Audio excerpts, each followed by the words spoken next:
Pernahkah Anda merasa harga bensin yang Anda bayar setiap hari terlalu tenang di tengah dunia yang sedang kacau? Di saat konflik global memanas, jalur minyak dunia terancam, dan harga energi melonjak liar, Indonesia justru terlihat stabil. Tidak ada kepanikan, tidak ada lonjakan ekstrem. Selamat datang di Inside Daily. Hari ini, kita akan membongkar satu pertanyaan besar. Apakah stabilitas harga BBM Indonesia adalah kekuatan atau justru bom waktu fiskal yang siap meledak? Dunia saat ini sedang bergerak menuju krisis energi terbesar sejak era ke-1970.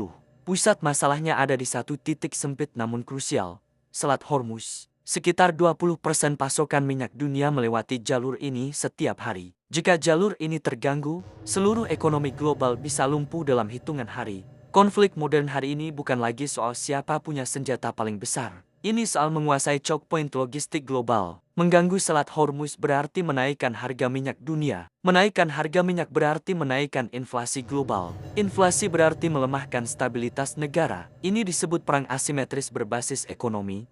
Lebih murah, tapi dampaknya jauh lebih menghancurkan. Sekarang kita tarik ke Indonesia. Di atas kertas, kondisi kita terlihat stabil. Harga BBM relatif terkendali, distribusi energi masih berjalan normal. Tapi realitanya, Indonesia bukan lagi negara eksportir minyak. Kita adalah net importer, mengimpor lebih banyak daripada yang kita produksi. Ini artinya, setiap kenaikan harga minyak global adalah tekanan langsung ke ekonomi Indonesia. Setiap pelemahan rupiah berarti biaya impor makin mahal. Setiap gangguan pasokan global adalah ancaman krisis domestik. Dengan kata lain, stabilitas yang kita rasakan bukan karena kita kuat, tapi karena kita menahan dampak. Disinilah peran subsidi energi menjadi krusial. Pemerintah menahan harga BBM agar tidak mengikuti harga global. Tujuannya jelas, menjaga daya beli masyarakat dan mencegah inflasi. Tapi ada harga yang harus dibayar.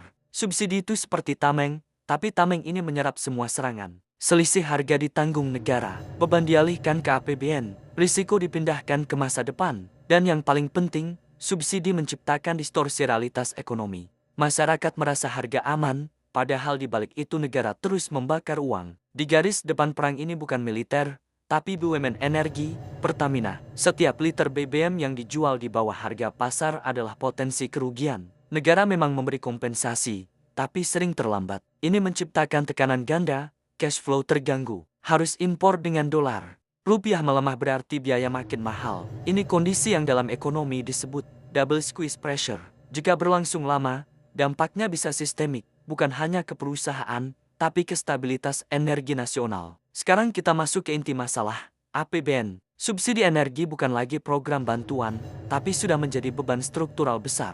Ada 3 risiko utama, crowding out effect, anggaran untuk pendidikan, kesehatan, dan infrastruktur tergerus subsidi. Ketergantungan utang, negara harus menerbitkan obligasi untuk menutup defisit. Risiko batas defisit 3%.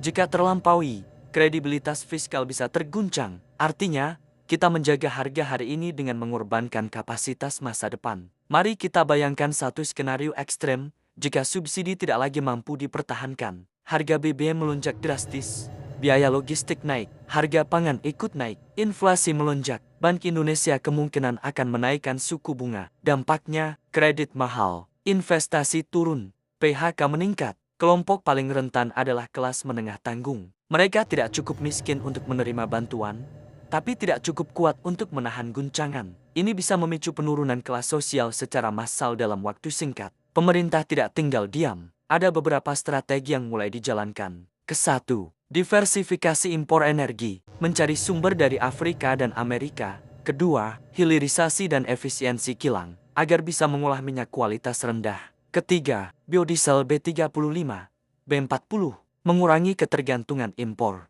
Keempat, kendaraan listrik, strategi jangka panjang mengurangi konsumsi BBM. Ini bukan sekadar kebijakan energi, ini adalah bentuk transformasi struktur ekonomi. Namun masalahnya, semua strategi ini butuh waktu. Sementara tekanan global terjadi sekarang. Jadi, apakah stabilitas harga BBM Indonesia adalah kekuatan?